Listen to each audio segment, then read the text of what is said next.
scripture reading, and Elise will read for us.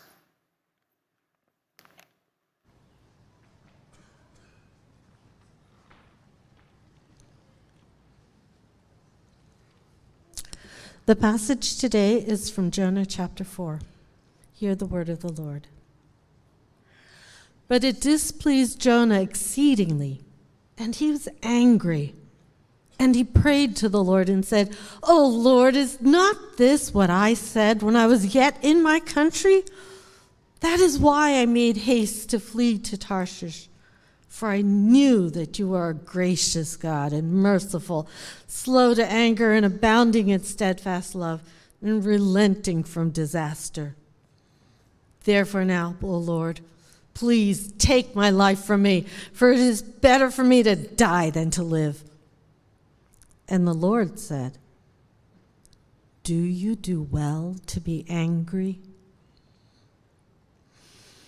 Jonah went out of the city and sat to the east of the city and made a booth for himself there.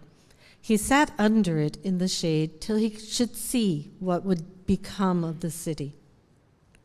Now the Lord God appointed a plant and made it come up over Jonah, that it might be a shade over his head, to save him from his discomfort. So Jonah was exceedingly glad because of the plant. But when dawn came up the next day, God appointed a worm that attacked the plant so that it withered. When the sun rose, God appointed a scorching east wind, and the sun beat down on the head of Jonah so that he was faint. And he asked that he might die, and said, "It is better for me to die than to live." But God said to Jonah, "Do you do well to be angry for the plant?" And he said, "Yes, I do well to be angry, angry enough to die."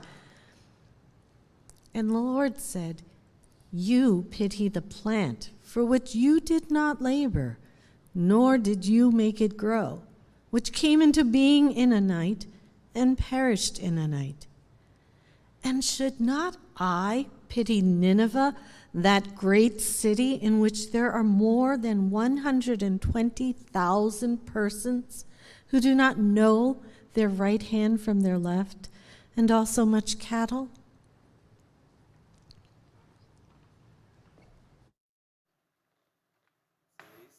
Good morning, everyone. Glad to be with us. Glad you can be with us as we end our series in the book of Jonah. And what a nice dramatic reading from Elise. And in many ways, you're left wondering, what kind of ending was that? Right? What kind of ending? Why does Jonah leave us with such a odd way of ending the book?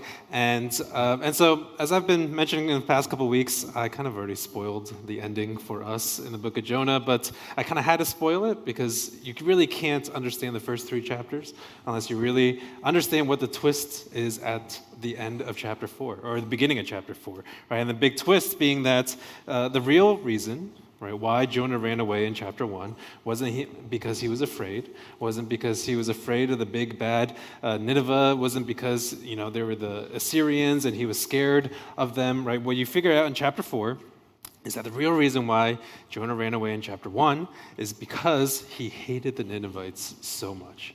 He hated them so much, and he didn't want them to be saved, and he wanted nothing to do with God sending him to Nineveh on the chance that God would actually save the Ninevites, right? He hated them so much, and so he's like, I'm just going to run away, and I don't want to have anything to do with God's potential grace to the Ninevites. And even though I spoiled the ending, there's still so much here, I think, that is worth spending some time to think about. And the main thing I want to draw your attention to in this chapter is that we're going to see this interplay, this contrast between God's divine grace and God's divine justice.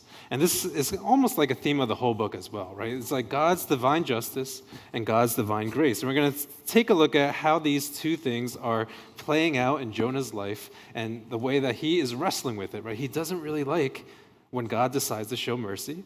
Jonah thinks, right, when God shows mercy, Jonah thinks, God, that should have been judgment. You should have judged the Ninevites, not showed them mercy. And then when God shows mercy, right? And then Jonah thinks the other way. No, you should have been, when God shows judgment, Jonah's like, no, you should have shown mercy, right? When God shows judgment upon Jonah, he's like, no, God, you should treat me with mercy. You should treat me with, comforts. And so everything becomes flipped, right? And we see this, conflicting thoughts in Jonah's head, right? When does God show mercy? When does God show judgments? When do we expect God to do these things? And so all throughout this chapter, we're going to make a bunch of different comparisons, right? We're going to take a look at Jonah's heart, and we're going to look at God's heart, right? Take a look at how those two things are contrasted.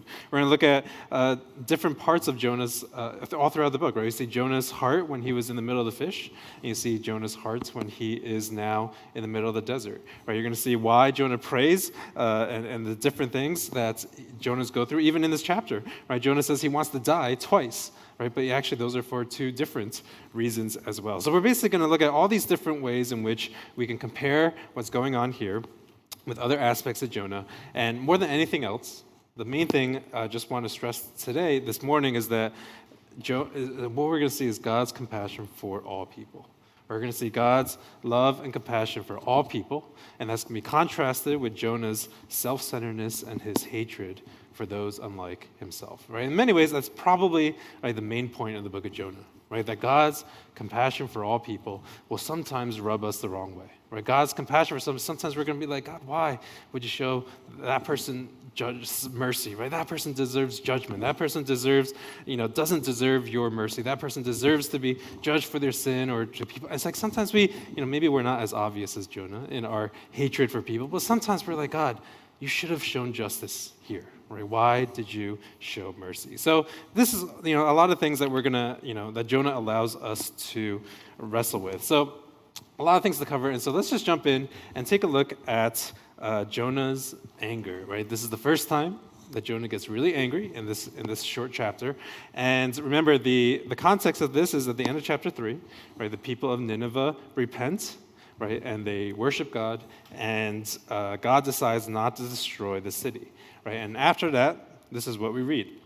But it displeased Jonah exceedingly, and he was angry, and he prayed to the Lord and said, "O Lord, is this not what I said when I was yet in my country? That is why I made haste to flee to Tarshish, for I knew that you are a gracious God and merciful, slow to anger, abounding in steadfast love, and relenting from disaster." Right? Jonah's like, I know you, God. Right? I know that you are going to be a gracious and loving God. And in verse 3, "Therefore now, O Lord, please take my life from me, for it is better for me to die than to live."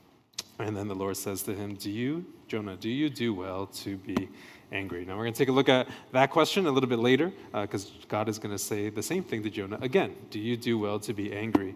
A little bit later. But first, as we take a look, just at this first, big reveal that we have in Jonah, we get a sense of how much hatred is in Jonah's heart at this time. Right? There's so much hatred that has filled Jonah. He said, "I would rather die than to see Nineveh spared from God's wrath." And sometimes, I don't know, at least for me, it is hard to imagine this kind of hatred.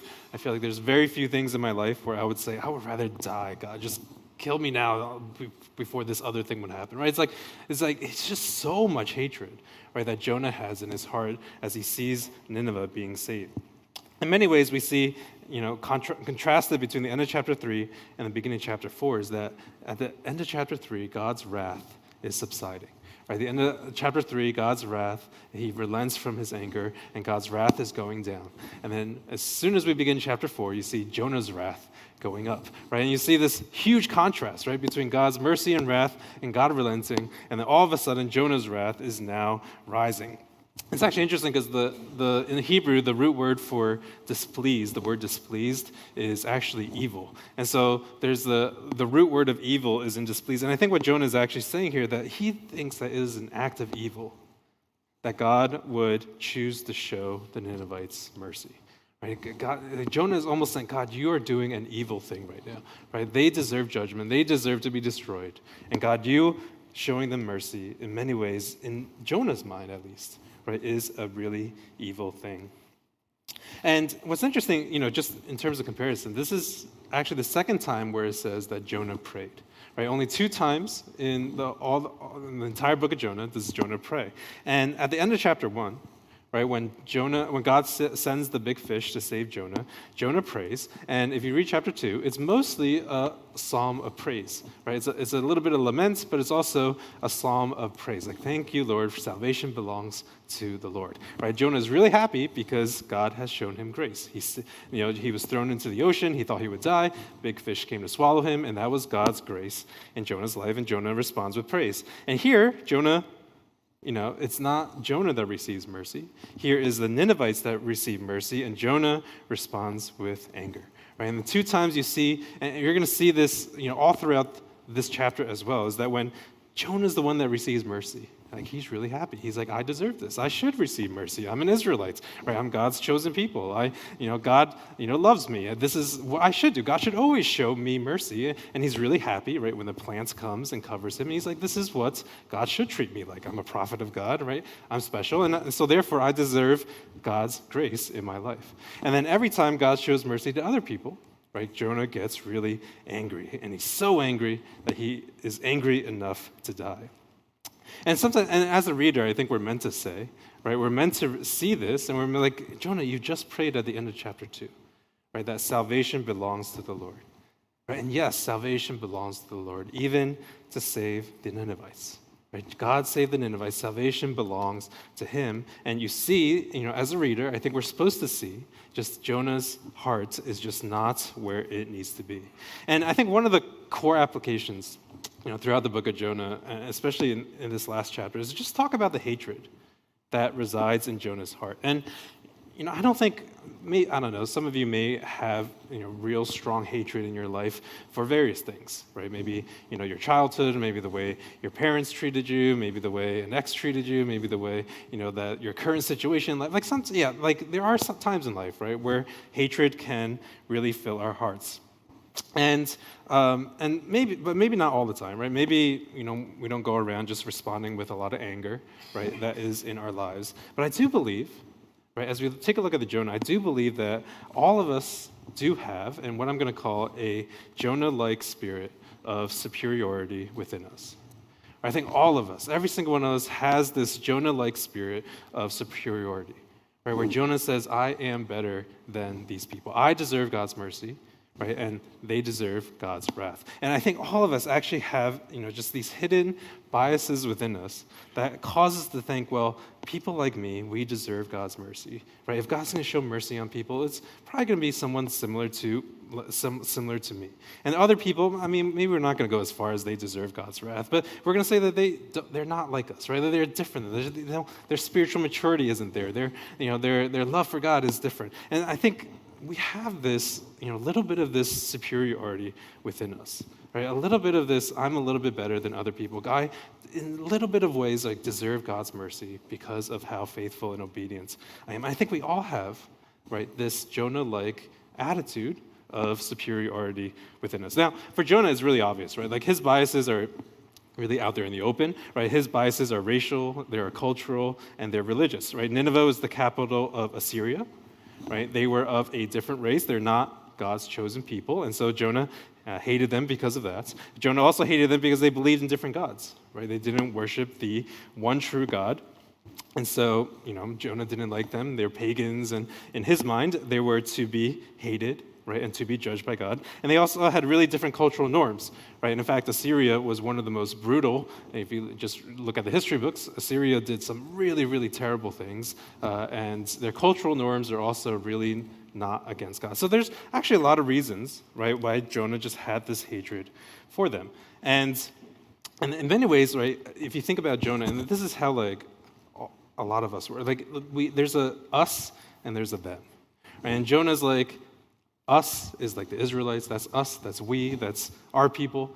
And Ninevites, they're them, right? They're the other people. They're them, they're not part of us. And I think all of us have this within us, right? There's a sense in which we'll meet people and you're either us, or you're part of us, you're one of us, or you're them, you're other, you're different. And we all have these ways in which we separate ourselves, right, from other people. And just to give you some examples, right, in terms of like, we all have these blind spots in that we label people. And it's not going to be as blatant, it's probably not going to be, maybe for some of us it can be, or at certain times in our life it can be, but it may not be as blatant. Sometimes it'll be really subtle. So for example, a common critique, I think, of religious people at times is that, we think we are the good people.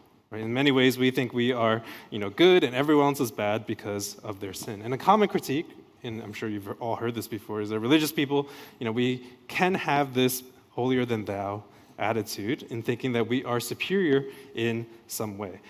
Right? And some of us might start to think that, it kind of makes sense that God would save me, right? Because I have faith, right? Because I'm good, because I choose to believe in Jesus. And other people, well, it's their fault. They don't believe in Jesus. They're stubborn. They don't have the same faith that I do. Right? In some ways, we maybe even start to think, right, well, it's their fault that they don't see the wisdom in following Jesus like I do.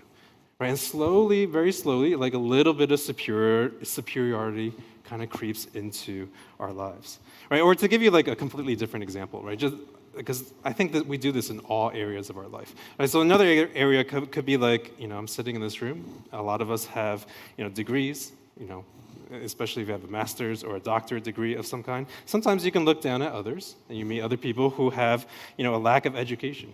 And you just think, oh, if God's going to save someone, He's going to probably save someone who's like me, who's a good critical thinker, who can think well and, think, critically of our, of faith and things like that. And we can start meeting people, right, and just think, oh, I'm a little bit better than you because of the education I have. And the funny thing is, like, this works the other way as well. If you don't have a degree, you can look down at educated people and think, oh, they're just all snobby and pretentious. And if God's going to save anyone, right, it's going to be humble, hardworking people like me, and not those, snobby, educated folks in their ivory tower. And in some ways, it actually works both ways. Or another example is like, if you're from the city or from the suburbs, right, if you drive out to Lancaster, like I did a couple of months ago, right, you can look down at these rural people, right, and there, I was at Shady Maple, and there's like this Amish convention, and there's a bunch of Amish people sitting in a room, having a convention, and I peeked in, I'm like, everyone was in like their straw hats and like overalls and stuff like that, and sometimes you can think like,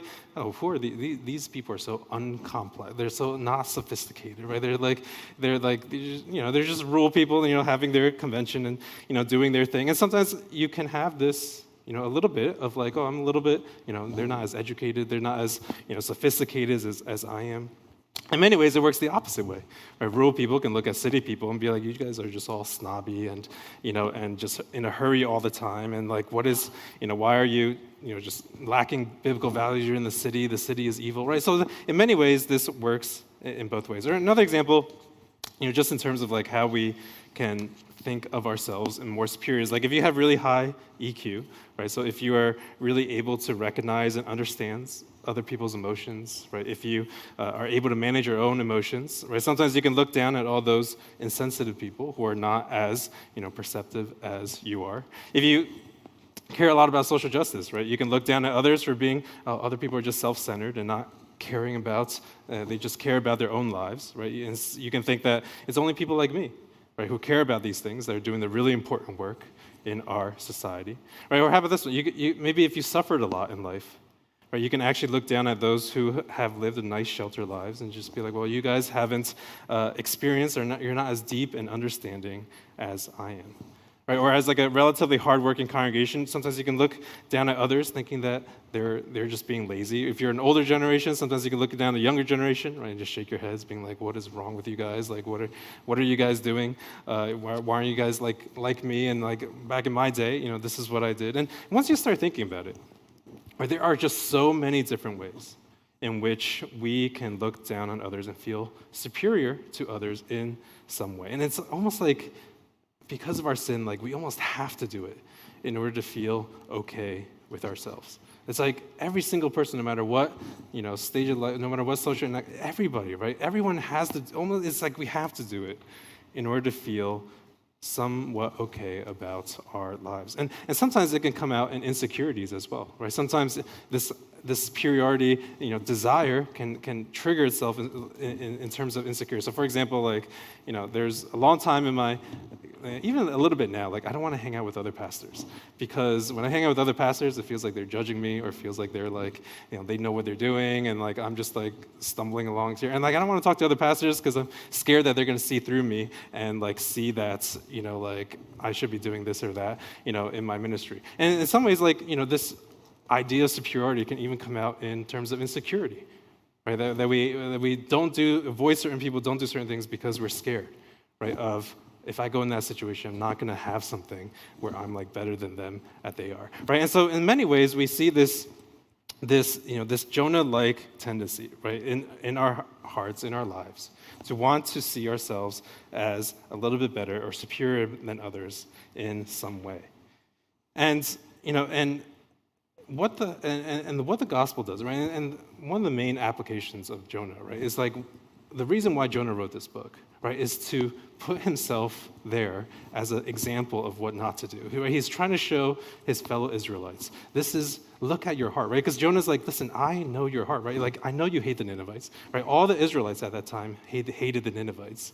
Right? And Jonah's like, I know you because I am you. I was you. I shared your same hatred. And Jonah is putting himself up as a bad example of saying, hey, like, look at how bad this is, right? Think about what you are doing. And when the gospel comes into our lives, right, and what's contrasted in the book of Jonah is just God's tremendous mercy for the Ninevites, right? You just see God's love for the Ninevites. And at the end, right, God says, is it not right that I saved these Ninevites? And what the gospel does in our lives, right, is first and foremost, right, the gospel tells us that we are all created in God's image, right? So every single person has inherent worth. Secondly, the gospel tells us that all people have fallen short of the glory of God. And so you can look at anybody and say, I am just as deserving of God's wrath as you are, and I'm just as much need of God's grace as you are. And the final thing that the gospel does in us, right, it shows us that we are in need of God's mercy and grace. And I think the way that you can tell, right, that the gospel is doing a good work in your life is at the same time you become one of the most humble people in the world, right? Because you can honestly look at anybody. You can meet anybody and say, I am just like you, that I am in just as much in need of God's grace as you are, right? That there's no sense of superior. And it's like, I think it's impossible for us to actually achieve this, that our sin nature will always be here to cause us to go in the other direction. But the gospel pushes against that, right? The gospel continually pushes against us as we meet people, just like, I'm just as much in need of God's grace as you are. Right? And what the gospel also does, right, is that as it humbles us, it actually also gives us a sense of assurance. Right? It's like this weird dynamic between there's humility, but there's also confidence, right? Because we know that we, despite of our sin, we are accepted and loved by God, right? Because of what Jesus has done for us. Right? And so I think this is one of the main, probably the big application point in the book of Jonah, right? That we need to address this. Jonah needed to address this hatred that he had in his heart, right? And as a result, as we read Jonah, right, it challenges us to confront our own biases and prejudices, right, and the things that we have towards others and the ways that we think about ourselves, right? So I think, big application point in the book of Jonah, but, there's so much more in this chapter, and so, I want to get to some of this other stuff as well, even though I think that is kind of the main point, right, that God shows Jonah, addressing Jonah's hatred and superiority that he feels in his heart. But there's so much more, and this is how the story continues, right? So it says, in verse 5, it says, so Jonah went out of the city and sat to the east of the city and made a booth for himself there. And he sat under it in the shade till he should see what would become of the city. Now the Lord God appointed a plant and made it come over Jonah, that it might be a shade over his head and save him from his discomfort. So Jonah was exceedingly glad because of the plant. All right, so a couple things here. And the first thing I want to talk about real quick is just this idea of going east of the city. And this is actually a really subtle way in which the Bible is telling us that Jonah is going farther away from God. And so, in fact, if you just do a word study of the way the Bible uses east, the direction east, what you'll find is that maybe not every single time, but almost all the time when someone is walking east, they are walking away from God's will. So for example, it's actually pretty interesting if you kind of do the study. So for example, Adam and Eve, when they get kicked out of the garden, they go east. They are going east away from Eden, right? And that kind of almost sets up the entire biblical paradigm, where Garden of Eden, God's presence, Adam and Eve go east. The farther east you go, the farther away you're walking away from God, right? So, and then later on, it says that Cain and his family settles east of Eden. The builders of the Tower of Babel, right, they were also in the process of migrating east when they come together to build that tower. Lot, right, who's Abraham's nephew, he also separates from Abraham, right, and then he goes east, settling near Sodom and Gomorrah. And so, if you track this throughout the Bible, it's just like a little thing that there's so many examples of as people go east, it's actually just this subtle way of the Bible's kind of saying that they are walking away from God. Right? And going west, right, is coming towards Eden and going towards God's presence, right? And so, for example, when the Magi, right, they're from the east, and they were Magi from the east going west, and in some ways that's kind of saying that they're going closer to God and closer to God and His presence. And so, just a little thing, this is just like a little detail in the passage, but if you track this throughout the Bible, it's kind of actually interesting the way that the Bible uses these directions. Second thing is that he makes for himself a booth. And for the Israelites, this would have immediately triggered in their mind the Feast of Tabernacles, or the Feast of Booths. And so, so what the Feast of Booths is basically it commemorates the time when Israel was walking through the wilderness, right? And so when they were in the desert, right, they made a bunch of tents or booths, and they sat under them, and that was basically the Feast of Booths. Feast of Tabernacles is remembering this. And in many ways, as we look at Jonah, he is now in the desert, and he sets up a booth. And so you can say that this is Jonah's wilderness experience, right? This is Jonah's time of being in the desert, right? Just as the Israelites were in the desert. And then what it says after that is that Jonah, right, he goes east, and he sits on this hill or whatever, overlooking the city, and Jonah was waiting what would come of the city. In other words, Jonah was still holding out hope that God would change his mind and destroy the city. Right? Jonah's leaving Nineveh. He's like, God's not going to keep this up, right? The Ninevites are terrible people, right? God's eventually going to destroy them. So he goes and sits on a hill, and he just sits there and waiting for Nineveh to be destroyed, right? It's kind of similar to Lot and Abraham, right? They sat on a hill watching Sodom and Gomorrah being destroyed, and Jonah's like, this same thing's going to happen, right? Like, God can't just keep his mercy going. And so he sits on this hill waiting to see what is going to happen. But of course, right, he's hoping that God would change his mind. But of course, as the reader, we know that's Jonah, right? Jonah is the one that needs to change his mind, right? Jonah is the one that is out of step with God. And so in order to help Jonah see this, God gives this nice little object lesson, this real life object lesson of the plants. And the booth, right, that Jonah makes is not adequate to give him shade, right? I think this little detail just points to the fact that Jonah himself is unable to meet his own needs, right? He needs to rely on God for true comforts and peace in his life, right? So the booth that he makes is not adequate, and so God gives him true comfort in raising up the plant. And through the plant, right, is an example of God's mercy, right? He causes the plant to rise up and give Jonah shade, and notice that Jonah is exceedingly glad. And that word might sound familiar because it matches the exceedingly angry that Jonah was just a few minutes ago. Right? Jonah was exceedingly angry when he saw Nineveh being saved, and now he's exceedingly glad because he himself is now receiving God's mercy. Right? When he himself receives God's mercy, Jonah is really happy. When others receive God's mercy, Jonah is really angry. And before we move on, just a real quick note. Notice that both times God actually uses nature to save Jonah.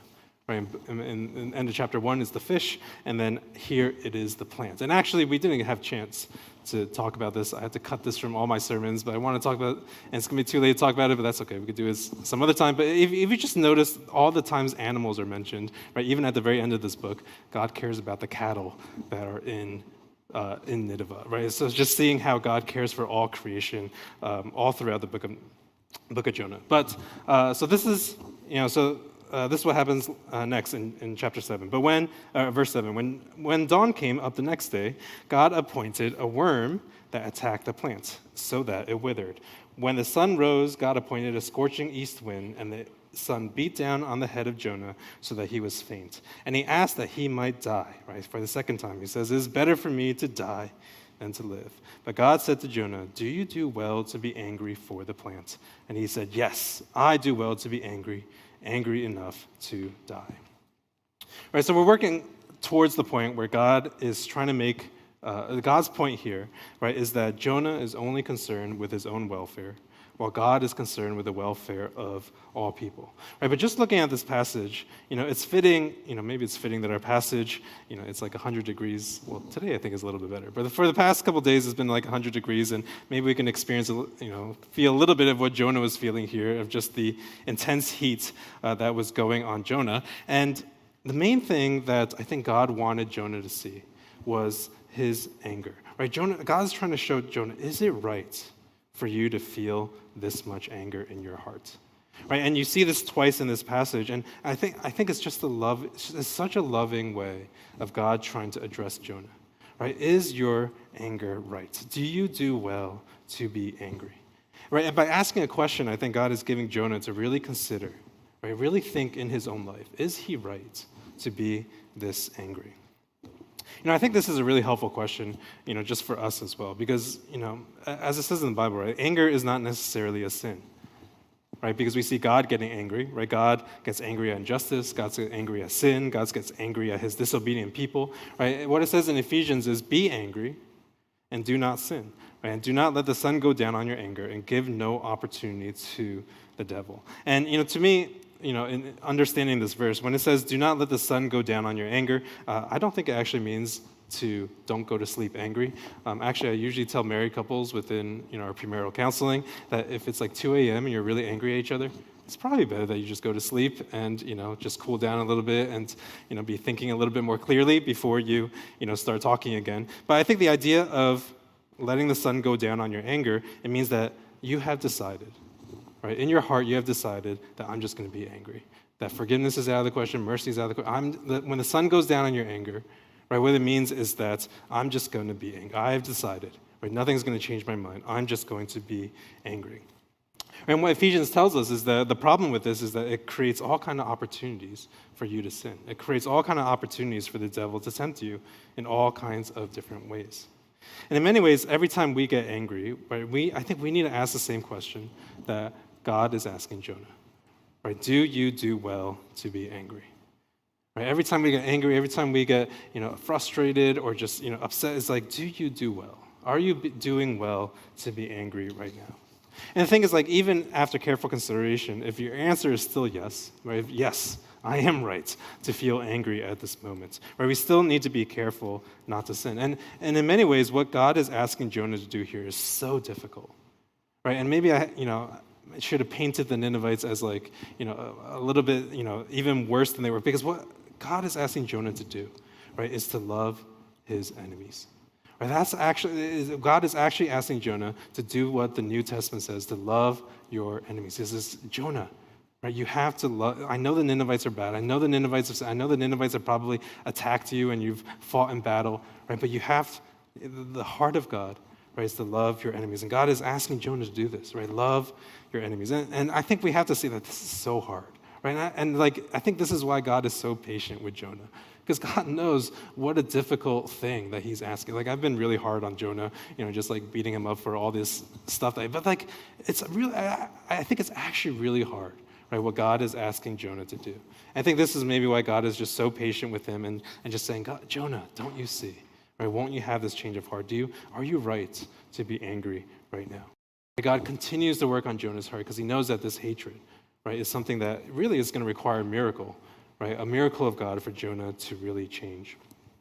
Right, and then we get this really weird ending to the book, right? And it says, and the Lord said, you pity the plant which you did not labor, nor did you make it grow, which came into being at night and perished at night. And should I not pity Nineveh, that great city, in which there are more than 120,000 persons who do not know their right hand from their left, which just means they don't know wisdom, they don't know God, and also much cattle. And this is really, it's a weird ending, right? But this is the point that God leaves us with, right? Jonah is pitying the plant because it benefited him in some way. And God is asking Jonah, should I not pity Nineveh? right? And that is the question that Jonah ends with. Should I not pity Nineveh? Right? And of course, as a reader, right, of course, the answer is yes. Right? Of course, God is right to save the people of Nineveh. Right? And really, if I think Jonah is writing this book for his fellow Israelites, right? His fellow Israelites that shared the same hatred for Nineveh. And for the reader, right, for his fellow countrymen as they're reading the book of the prophet Jonah, it ends like this, right? To challenge them, should I not pity Nineveh? Right? And that's the question that God leaves them with. Right? Really think, should I not show mercy on these people? And this, I think when Jonah's writing this, like this comes really close to breaking the fourth wall, right? Where God is almost turning to the reader, right? He's saying, should I not pity all people? Should I not have mercy on all people? Right? Does salvation really belong to the Lord? Right? Does not God have the right to show mercy on whom he wants to show mercy? Right? And I think if we're not careful, we can end up being just angry and bitter like Jonah. Right? Jonah is outside the city, super angry, super bitter, and the people inside the city are the ones that are praising God. Right? In many ways, this reminds me of the parable of the prodigal son. Right? If you remember at the end, it's the older brother that was outside the party, angry, bitter, because he couldn't rejoice that his younger brother had come home. Right? And the younger brother was inside the house with the father, loving and praising and celebrating. And Jonah, or the older brother, is on the outside, angry and bitter. Right, and so, I think it's appropriate that this is Communion Sunday because, as we think through as we close out the book of Jonah, I just want to give you the chance to kind of think through just these two questions.